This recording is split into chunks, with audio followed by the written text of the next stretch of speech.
Welcome to the deep dive. Today we're taking a look at willpower. Right? It's something many of us kind of see as, well, fixed. Either you've got it or you don't. Yeah, exactly. But we're drawing on insights from Charles Duhigg's The Power of Habit and some wider research, too. And we want to challenge that whole fixed idea. Our mission really is to reframe willpower. Think of it less like a trait, more like a muscle. A muscle, okay. Yeah, like any muscle, you can strengthen it with exercise, but it also gets tired. It fatigues. So self-control isn't just there. It's something you can actually train, build up. Absolutely. A tangible capacity you can work on. Okay, so today we'll unpack how this willpower muscle gets tired. What fuels it? And importantly, some strategies to strengthen it. Working with your habits, not always fighting against them. Precisely. Ah. Let's dive in. All right, so first up, this idea of ego depletion. What's that about? Okay, so ego depletion is basically the concept that your willpower, your self-control, it's a finite resource. Finite, like a battery. Kinda, yeah. Every time you use it, resist a temptation, make a hard decision, you use up a little bit of it. Like doing reps at the gym. Ah, okay, and there's research on this. Oh, absolutely. The classic one is the radish and cookie experiment. You heard of this? Vaguely, remind me.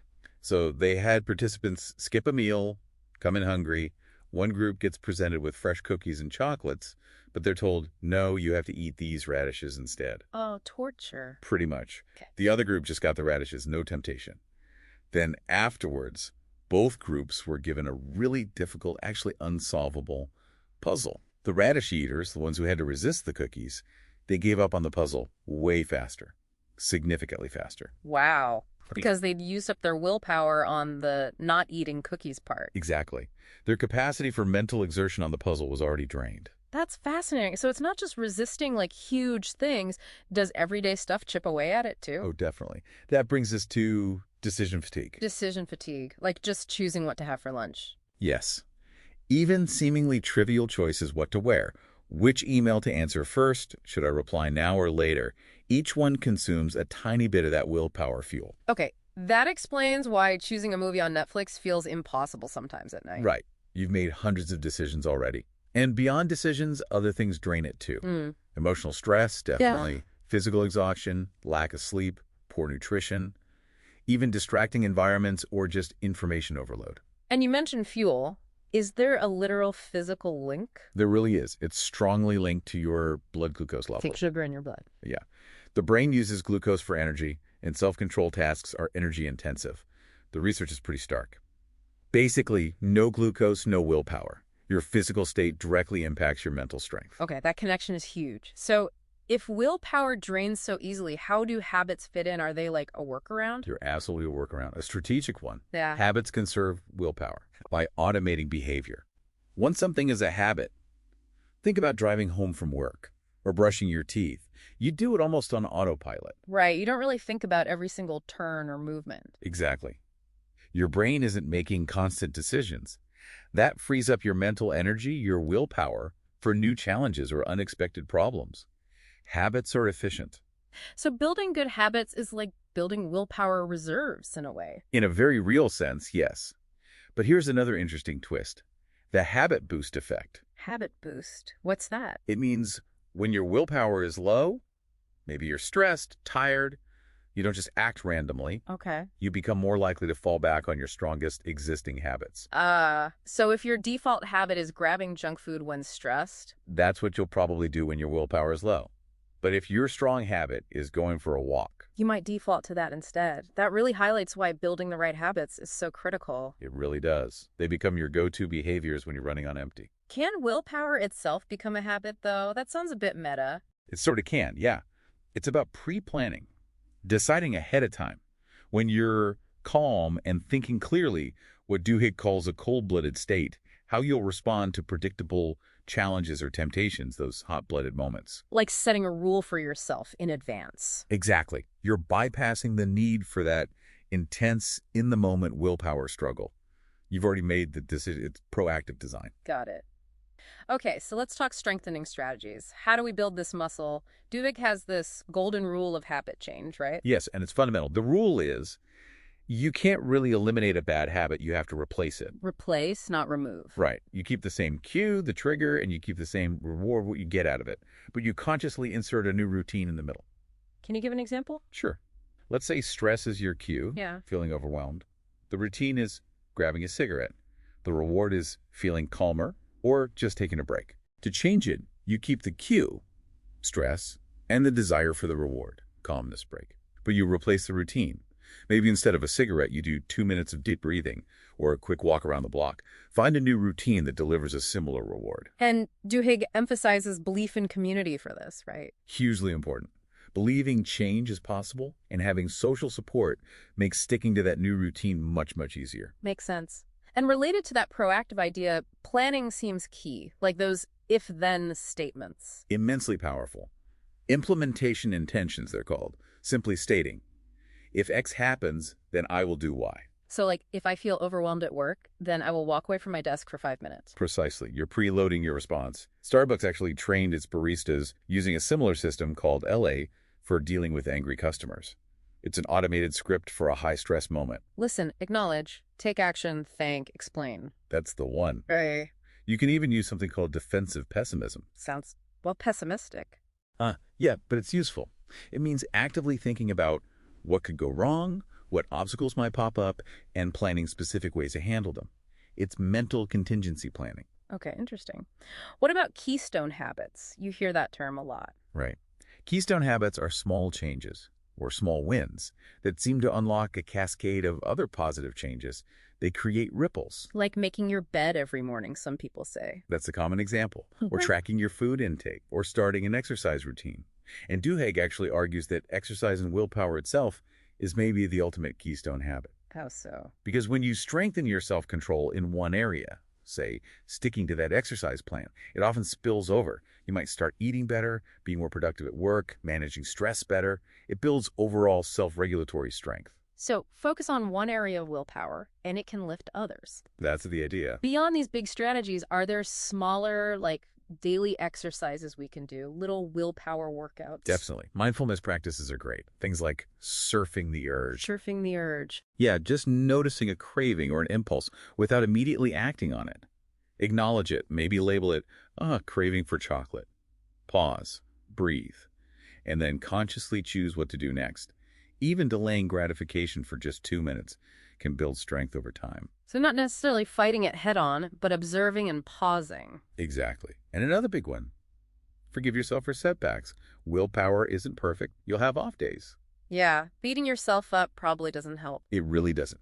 It often leads to more indulgence. Instead, try to view a slip-up as data. What triggered it? What can you learn? Turn bad days into good data. I like that. Any others? Connecting with your future self can be motivating. Visualizing the long-term consequences, good or bad, of your choices right now. Also, optimizing your environment is huge. Making the good choice easy and the bad choice hard. Simple but effective. Put the healthy snacks where you can see them, hide the junk food.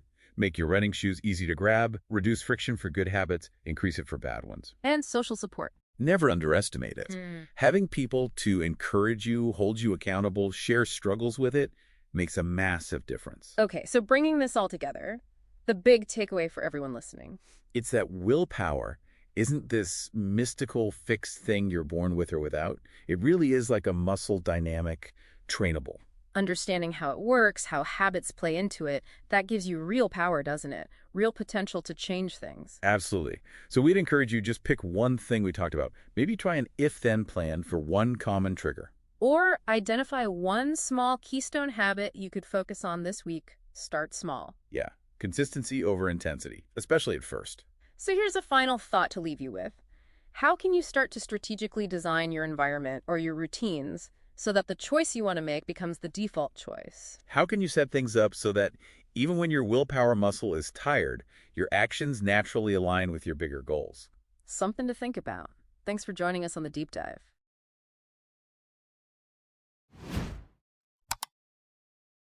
Okay, so let's dig into this. Have you ever had that experience where, you throw yourself into changing a habit, like you're logging progress, feeling really disciplined? Making great strides, yeah. Exactly. And then somehow it just unravels. The classic relapse. Hits you like a ton of bricks. Right. It feels like hitting a wall. So what is actually going on there? Well, today in this deep dive, we're really going to unpack why sheer willpower, on its own, often just isn't enough. Our sources point to something else, something crucial that's often missed for lasting change, and that's belief, with a capital B almost. That's right. And just to recap where we've been before, Yeah, good point. we've talked about the basics, right? The habit loop, that cue, routine, reward cycle, Driven by the craving, yep. and the golden rule of habit change, swapping routines, not just like stopping them cold. And willpower being finite, like Yeah, a muscle that gets tired. Precisely. It depletes. And here's where it gets really interesting, connecting those dots. Yeah. Our brains are, well, they're hardwired for efficiency. It's incredible, really. Over 40% of what you do every day, it's habit, not conscious choice. 40%, that's huge. It is. It's the brain's saving energy. But that very efficiency, it resists conscious change, trying to push through almost half your day on willpower alone. Yeah, you're going to run out of steam. Yeah, It's like you said, running a marathon on empty. exactly. Our sources show that's why willpower inevitably falters. It's just not designed for that constant override. Okay, so if that willpower, that battery, runs dry, especially when you're stressed or tempted, which is usually when habits get tested. Right? What's the anchor? What stops you from just drifting back? And that is where belief comes in. This I want power idea. Precisely. It's not necessarily, traditional faith, though it absolutely can be part of it for some. Sure. But it's this deeper internal conviction, an unwavering, I want power. It's the why behind the what. It's more than just wanting the outcome, it sounds like. It's belief in the process, or maybe belief in yourself. Yes, self-efficacy. Belief that you can do it, belief in the method, maybe even belief in a larger purpose you're connecting to. It's the emotional fuel when the logical willpower tank is blinking empty. Okay, so it's about who you're becoming, not just the action you're taking. You got it. And this internal belief, this I want power, it doesn't usually just spring up in a vacuum. Ah, right. This connects to the community piece. Exactly. Humans were fundamentally social. Our habits, our beliefs, they're shaped so much by the groups we're part of. The source has made a really strong point here. Our desire to belong can sometimes be stronger than our desire to improve on our own. It's a powerful force. If your group values something, you tend to adopt it, almost without thinking. That's why the sources emphasize that belief. It often emerges or gets solidified with the help of a group. Makes sense. Community gives you that accountability, right? Yeah. Motivation. Absolutely. Accountability, motivation, but also crucial emotional support. Someone to lean on when it gets tough. Okay, so community reinforces belief externally. But how do you build it internally? How can you, listening right now, foster that personal I want power? Well, one really practical thing is connecting to some kind of support system. Like an accountability buddy or a group with similar goals. Yeah, exactly. Just sharing your journey creates commitment. And then there's visualization. Okay, tell me more about that. Is it just like daydreaming? No, not quite. It's more active. Mentally rehearsing. Take a few minutes. Picture yourself doing the new habit. Feel the positive outcomes. So you're kind of pre-programming your brain. Sort of. You're strengthening the neural pathways, making it feel familiar, almost real, before you even do it.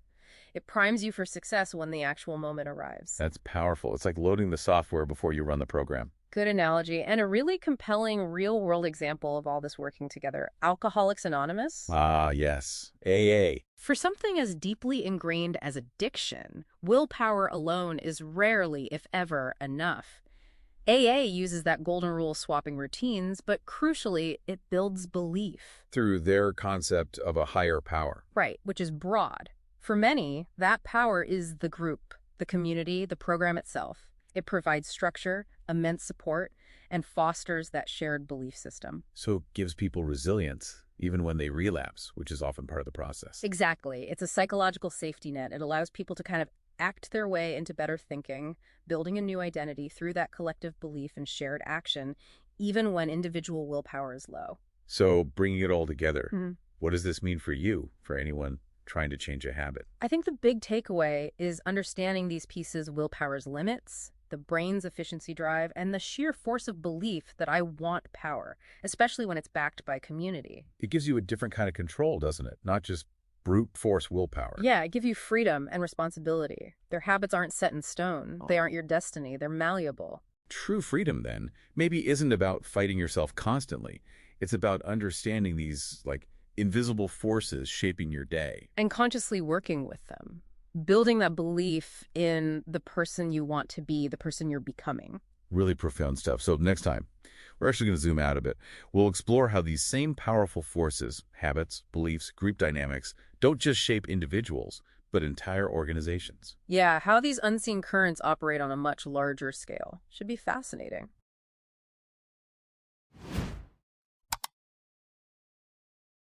We all know about personal habits, right? Those little routines we build. But what happens when habits scale up? Yeah, like what if entire organizations, companies, maybe even governments have their own habits? Exactly. And that's what we're digging into today. Organizational habits. Charles Duhigg's work suggests these aren't just random quirks. No, not at all. He calls them the invisible architecture. Right. Quietly, pulling the strings behind the scenes, shaping day-to-day stuff, and long-term success. So our mission today is really to unpack that. How do these collective routines, these norms, these shared beliefs, how do they actually dictate culture, productivity? Even how a company reacts in a crisis, right? Definitely. And maybe more importantly, how can leaders actually deliberately change these habits to make real transformations happen? Okay, so let's start there. If these habits are so powerful, what are they really? These sort of unwritten rules. Think of them as the established ways things get done. Often they're not written down anywhere. The default settings for the group. Pretty much. Organizations, just like us as individuals, they tend to seek efficiency, right? They want to conserve effort, reduce uncertainty. Makes sense. And the really interesting thing is these collective routines, they follow that same basic cue, routine, reward loop we've talked about before. Ah, the habit loop again. So what's the cue in an organization? It could be anything, really. An internal trigger, maybe like a quarterly report deadline popping up. External, like a competitor making a move. Exactly. Or a market shift. Yeah. That's the cue. Then comes the routine. That's a collective action itself. How teams talk to each other, how decisions get made. The processes, the communication patterns, and finally, the reward. That's the positive outcome that makes the loop stick. So efficiency could be a reward. Or solving a problem. Or sometimes, honestly, just avoiding blame. That can be a powerful reward too. Okay, give us a simple example, like the weekly team meeting. Perfect. The cue is obvious, right? Calendar notification pops up. Yeah. The routine might be the standard agenda, how people interact, who speaks. But the reward, is it really a sense of shared understanding? Or is it just like relief that it's over? Checking the box. Precisely. And that's the crucial part. These unwritten habits, these actual routines, they often end up overriding the formal strategies, the official policies. So they become the real operating system of the company, more powerful than the employee handbook. In many ways, yes. They dictate how things actually get done, regardless of what the official rules say. Wow. So these habits shape the culture, the productivity, for better or worse, I guess. Absolutely. They can be amazing for efficiency. Allow teams to try things without needing permission slips for everything, foster innovation. But the flip side? The flip side is stagnation. If the habits are, like Duhigg says, inadvertent routines, things that just kind of happen without thought, they can lead to really poor choices. He mentioned Rhode Island Hospital, didn't he, where unexamined habits had serious consequences. Yeah, costly, even deadly consequences. It shows how critical these underlying routines are, especially when things get tough. So crisis. Crisis kind of shines a spotlight on these habits. It absolutely does. It disrupts everything, and that disruption creates a unique window, an opportunity for change. Because the old ways suddenly aren't working. Right. And Duhigg says, good leaders seize crises to remake organizational habits. They use that urgency, that feeling of we have to change to overcome the usual inertia. Okay, this feels connected to something else we've discussed, keystone habits, those small changes that ripple outwards. Exactly. The same idea applies to organizations. A keystone habit in a company is a routine that, if you change it, starts to dislodge and remake other patterns. So how does that work at scale? Is there a big example? Oh, the classic one is Alcoa under CEO Paul O'Neill. It's fascinating. What did he do? Focus on profits? Streamlining? Nope. When he took over, everyone expected him to talk financials. Instead, his #1 priority, worker safety. Safety? That seems indirect, maybe. It seemed very indirect. Wall Street was baffled. But O'Neill believed safety was a keystone habit for Alcoa. Okay, so how did focusing on safety change other things? What was the domino effect?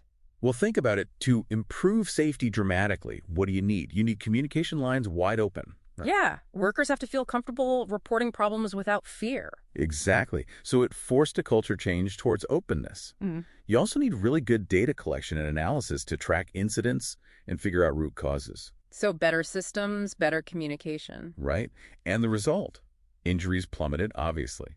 But morale went up, teamwork improved, and then Then the financials followed. skyrocketed. Costs went down, productivity went up, profits soared.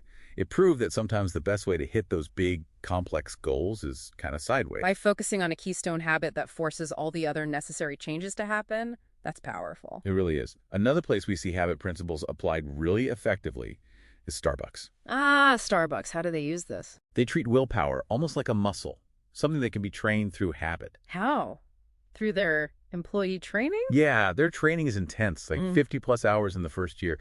A lot of it focuses on teaching employees specific routines for handling difficult situations. Like dealing with a really angry customer. Exactly.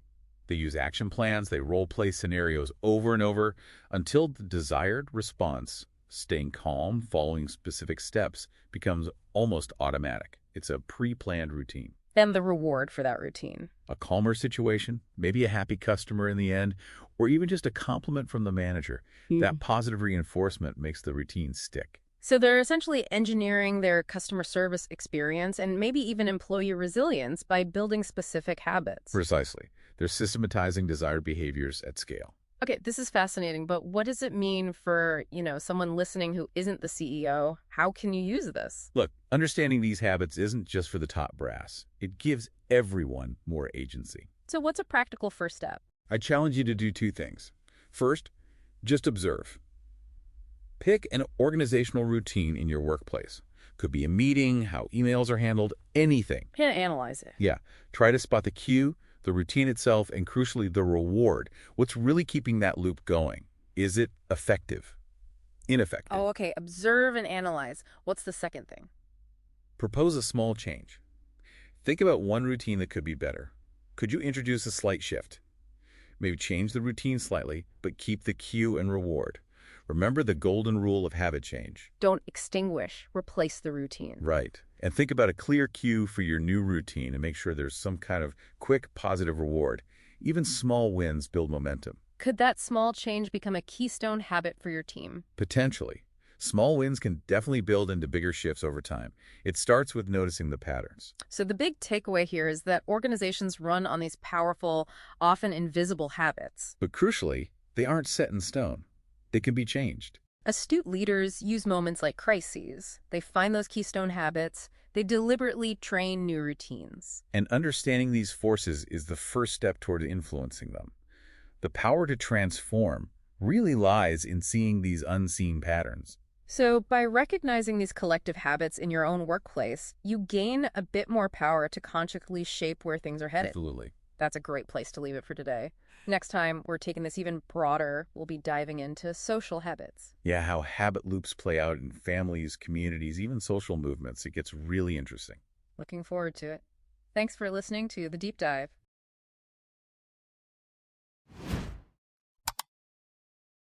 Welcome to the Deep Dive. Today, we're jumping into something really fascinating based on the sources you've shared. We often talk about personal habits, that cue, routine, reward loop. But what happens when that scales up? Can those loops power entire communities, maybe even spark massive social movements? Let's unpack the hidden power of collective habit. It's a great question because, huge changes like the civil rights movement or big shifts in, say, consumer behavior, they often aren't just about a single leader. There's often this subtle but really immense power of collective habit at play, shaping how whole groups act. So if these collective habits are that powerful, is there a predictable way they form? I think Charles Duhigg suggests a kind of three-part process. That's right, yeah. He talks about distinct types of social habits. The first pillar is what he calls the habits of friendship. Think strong ties. The classic example is Rosa Parks in the Montgomery bus boycott. Her arrest was the spark. Well, why her specifically? Well, exactly. She wasn't just anybody. She was deeply connected, highly respected across lots of different groups, the NAACP, her church, even a botanical club. So for the people who knew her well, this wasn't some abstract issue. It felt personal, a direct affront. That personal connection, that was the cue. It made her friends, her strong ties, feel they had to act. That immediate support became the initial routine. Okay, so that initial spark comes from deep personal bonds. But how does that fire spread? How does it move from close friends to a wider community? That brings us to the second pillar, right? The habits of communities or weak ties? Precisely. In Montgomery, Park's close friends mobilized their networks, and then the message just spread like wildfire through those weaker ties. Other churches, community organizations, social clubs. Suddenly, participating in the boycott became the expected thing to do. Ah, so social pressure kicks in. Huge social pressure. The routine became joining the boycott. And the reward, well, partly avoiding disapproval, sure, but also it was about feeling part of something bigger, this unified effort. That created this powerful, self-reinforcing social habit loop. It turned individual feelings into mass action. Right. Strong ties ignite, weak ties amplify. But for a movement to really stick around, to have longevity, it needs something more. Duhigg's third pillar, new habits for a fresh sense of identity. Exactly. This is crucial. Think about Martin Luther King Jr. and the Civil Rights Movement. He offered a new, powerful routine, nonviolent protest. But it wasn't just a tactic. It fundamentally gave participants a new identity. An identity built on dignity, moral high ground, collective purpose. And that new identity becomes the ultimate reward. It locks in those new collective habits. People crave acting in line with that identity. You see something similar maybe with Rick Warren's Saddleback Church, fostering identity through small group participation, giving members that sense of belonging and purpose as the reward. Okay, so those three pillars, friendship, community, identity, build the structure. But you mentioned something underlying all of this, essential for any habit change: belief. Absolutely critical. Look at Alcoholics Anonymous, AA. Its success isn't just about swapping drinking for meetings. It's fundamentally about building belief. People go to meetings, they see others who are succeeding, staying sober. It makes the idea of change feel, well, real, tangible. Like one researcher put it, a community creates belief. Seeing others make it, that shared progress becomes the reward that reinforces the belief itself. It helps the new habit stick even when things get tough. Believing becomes a kind of reinforced routine. That makes sense. Belief fuels persistence.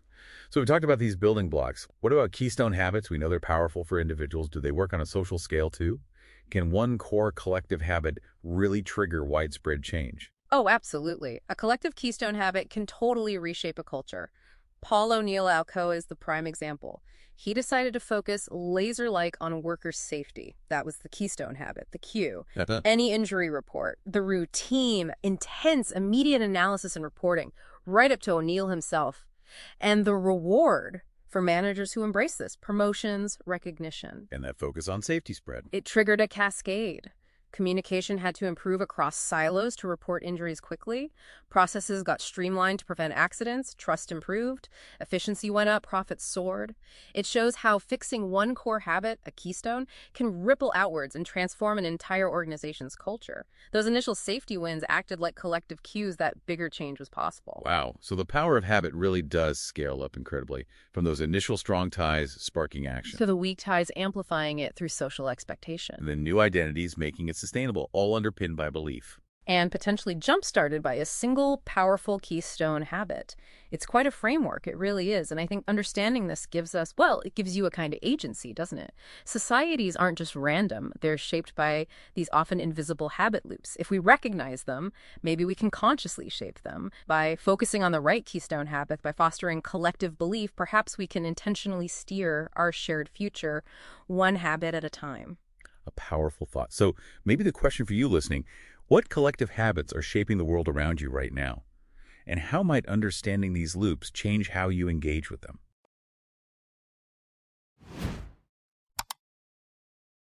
Welcome to the Deep Dive. Today we're getting into something huge, habits. Charles Duhigg's book, The Power of Habit, points out they shape almost 40% of what we do every day. Yeah. Often we don't even notice. Exactly. And what's really fascinating, I think, is that habits themselves, the mechanism, it's neutral. It's powerful. Sure. Yeah, but neutral. The ethical dimension comes in when we ask, who is shaping them and why? For whose benefit? Right. That's the core question. When someone like a company or some other group deliberately tries to mold our habits, where's the line? When does helpful guidance become, manipulation? Yeah, it's a really tricky area. We sort of operate in this, let's call it a twilight zone, where our ingrained routines and frankly our biases often guide us, even in ethical choices. We should probably look at some cases that really push these boundaries. Okay, like Target. That's a famous one. They figured out, using data analytics on maybe 25 products people buy regularly, how to predict pregnancies, and then send out very specific baby coupons. And the story that really hit home was the father finding out his teenage daughter was pregnant from Target before she told him. Wow, yeah. Understandably, that sparked a big public backlash about privacy. So Target got clever, or maybe sneaky. They started mixing in the baby ads with totally random stuff, lawnmowers, wine glasses. Like camouflage strategy. Right. But does that make it okay?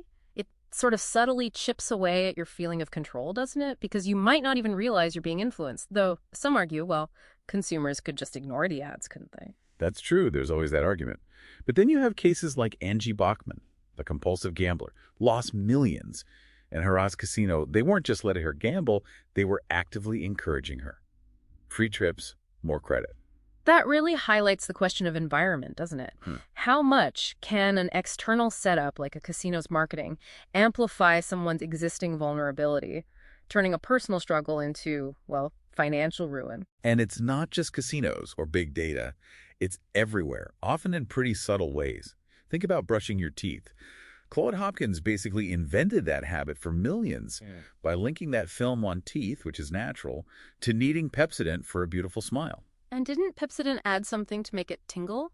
They did, to create a craving for the feeling itself. Or Febreze, it only took off when they stopped marketing it as eliminating odors and instead positioned it as the reward, the final touch after you've finished cleaning. These examples seem maybe harmless on the surface, but they do normalize this idea that our behaviors are things to be designed by others, which might make us less aware when the manipulation is less obvious or maybe has higher stakes. So this brings us back to responsibility. If habits often work below conscious thought, automatically, what does that mean for personal accountability? Well, Duhigg makes a strong case that we do hold on to ethical responsibility. Why? Because habits aren't set in stone. They're malleable. He talks about the golden rule of habit change. Oh yeah, keep the cue, keep the reward, but swap out the routine in the middle. Exactly. And that very ability to consciously insert a new routine shows we have the capacity to reform, to change.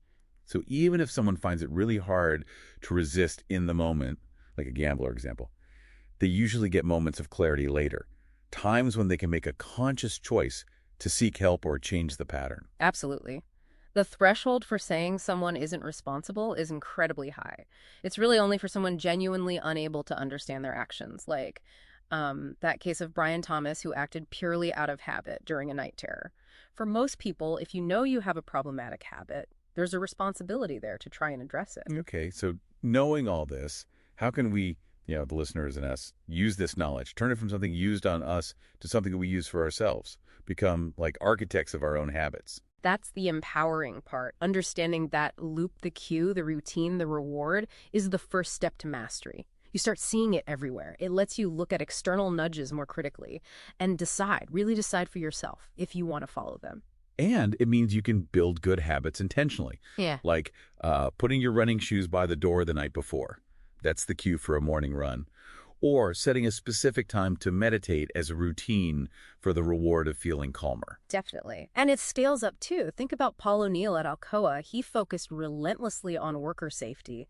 That became a keystone habit, one core change that rippled out, changing the entire company culture, improving communication, efficiency, everything. Right, it wasn't just about safety in the end. Not at all. And even big social movements, things like Alcoholics Anonymous or the Montgomery bus boycott, they tapped into principles of habit change, community support, new routines, shared beliefs to drive massive collective shifts. So this deep dive really shows habits aren't just destiny, are they?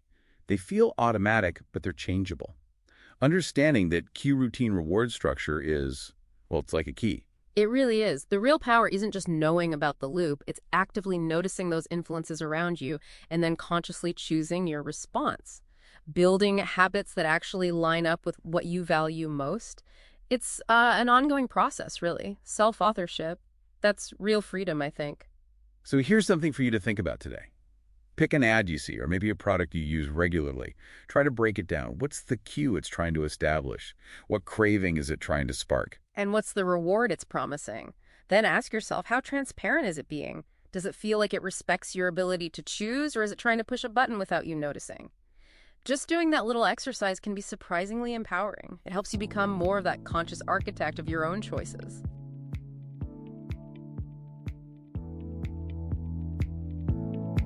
That's all for this episode of the Deep Dive Cast. Thanks for joining us. We hope you gained some valuable insights. Be sure to tune in next time for another deep dive into the world's best ideas. Until then, keep learning and growing.